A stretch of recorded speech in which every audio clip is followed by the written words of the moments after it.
Hi everyone, and welcome to this week's Storytime. And we're carrying on with the amazing story from the Bible of Moses. So let me continue to set the scene for the story of Moses. And we find this in the second book of the Bible, the book of Exodus. So during that time, we know that God's people, the Israelites, are all living in Egypt. It was Joseph, wasn't it, who became Prime Minister of Egypt, and he called his whole family, about 72 of them, his father, his 11 brothers, his sister, and all their families. They came to live in Egypt. And is how the first book of the Bible, the book of Genesis, finishes. And then afterwards, 400 years passes, and Joseph, of course, and his family, they all die, but their children grow up, they have children, they die, they have children, and the people of Israel have now grown to nearly 3 million people. And here they all are living in Egypt. And so we're saying at the moment that this is Egypt over this side, and these guys are in Egypt too. And we saw, didn't we, last week, how the king of Egypt, the Pharaoh, made them all into slaves. And he treated them badly. They weren't mixing with the other people, and he wanted them to mix. So he said that all the baby boys should be killed when they were born. And so here we are. This is one of the men, the Egyptians here.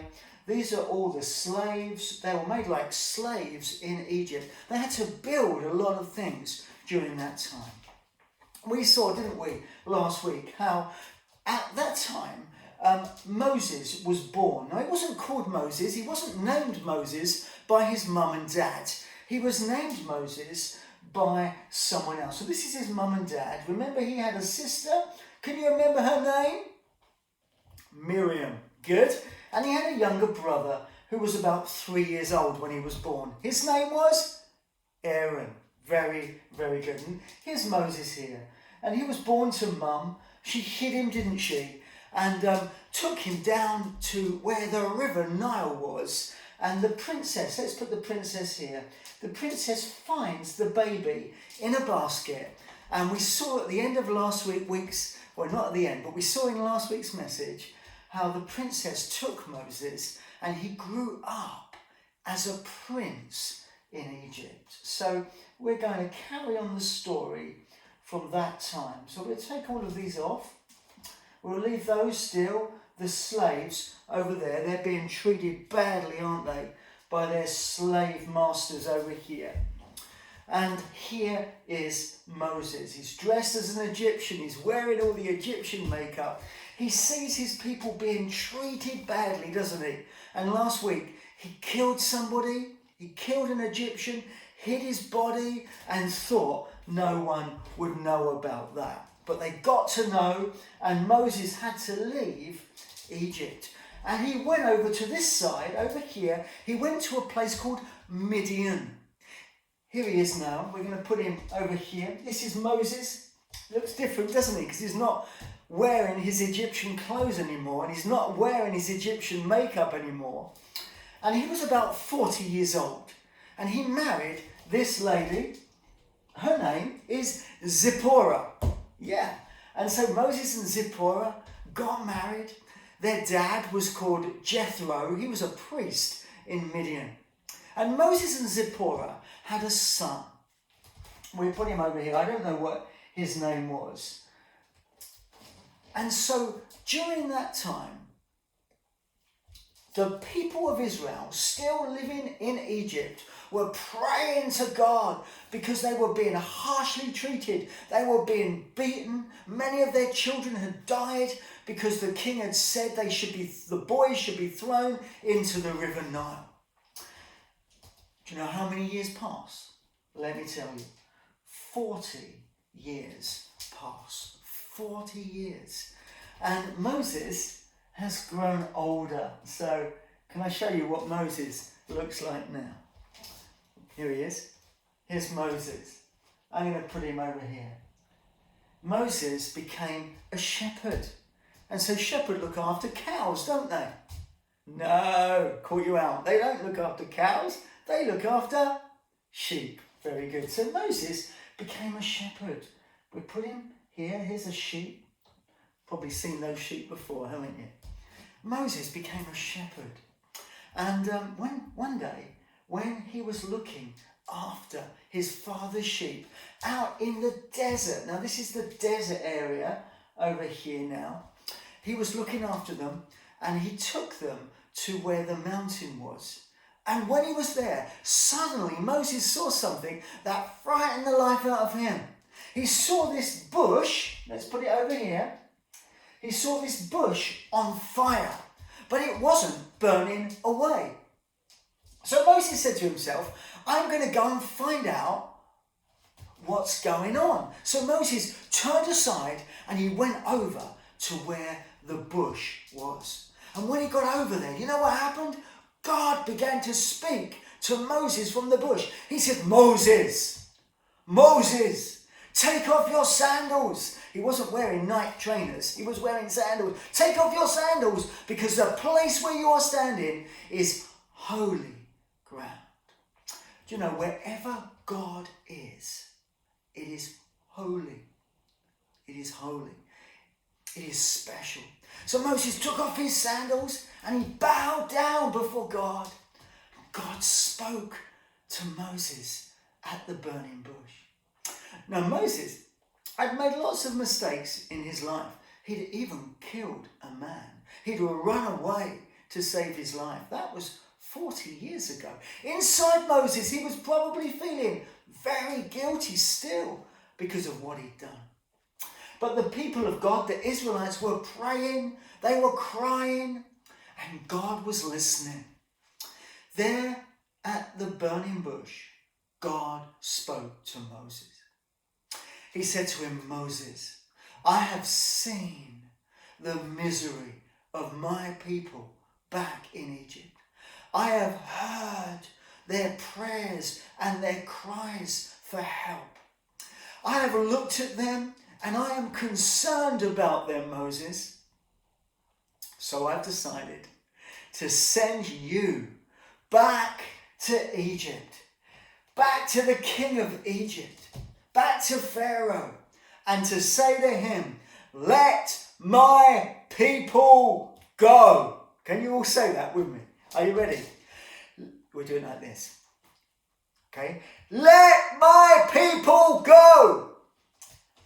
Moses said to God at the burning bush, he said, God, I can't do that.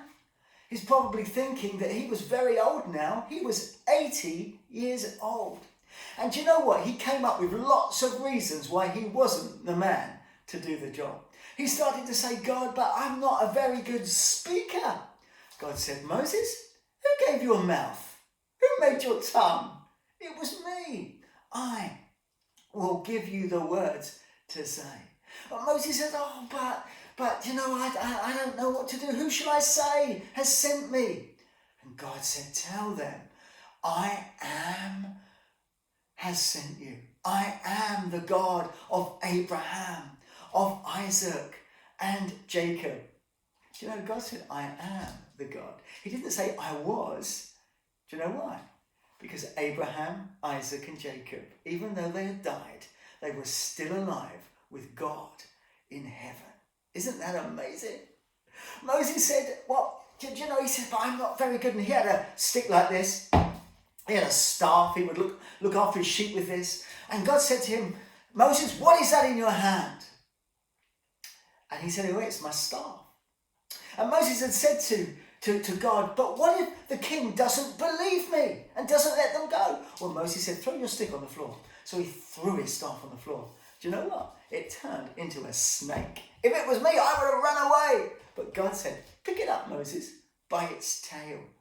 So Moses picked it up by its tail and it turned back into his staff. And God said to him, Moses, when you go before the king, I want you to do these miracles before him. And God also gave Moses a couple of other things to do as well that he would help him to do so that the king would believe. And also to do it before the people as well, so the people would know that Moses had been sent by God. Well, afterwards, Moses said, oh God, I really don't want to do this. I'm scared.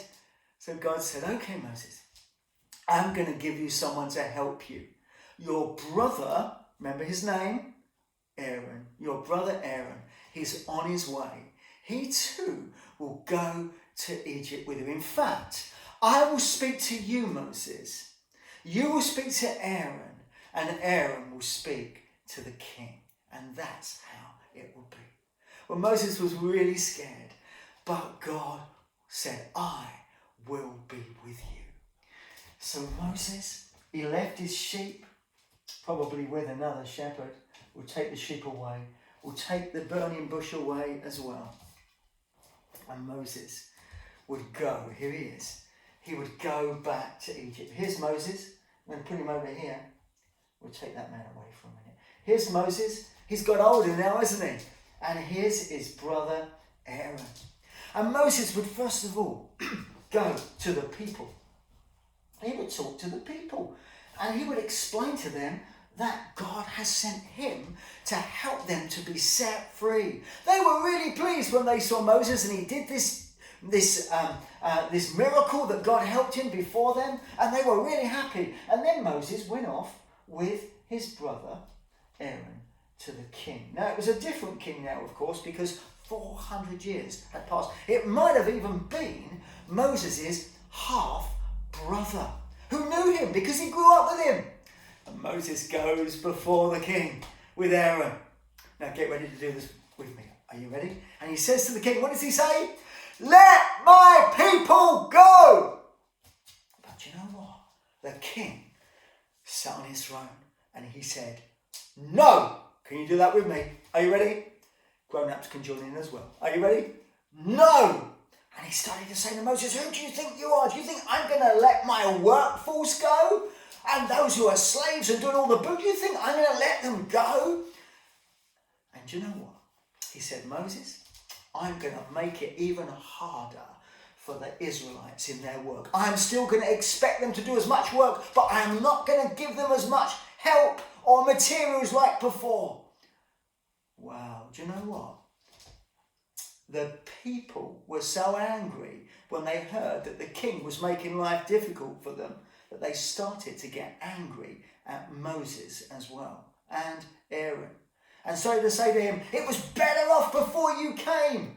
It's got worse for us now. So Moses went to God and he prayed. He said, God, you have sent me here to help the people. And the people don't even like me. They've become my enemies as well because the king has made it harder. What shall I do? And God said to Moses, now you will see what I will do. Moses was sent back to Pharaoh and told to say to Pharaoh, if you don't let God's people go, then the God of heaven will send terrible plagues upon Egypt. They will be so terrible. But God will protect his own people. Still, the king would not let the people go. So Moses reached out his staff across the river Nile. Do you know what's going to happen? The whole river turned to blood. There was no water anywhere that the Egyptians could get because the whole water supply of Egypt turned to blood.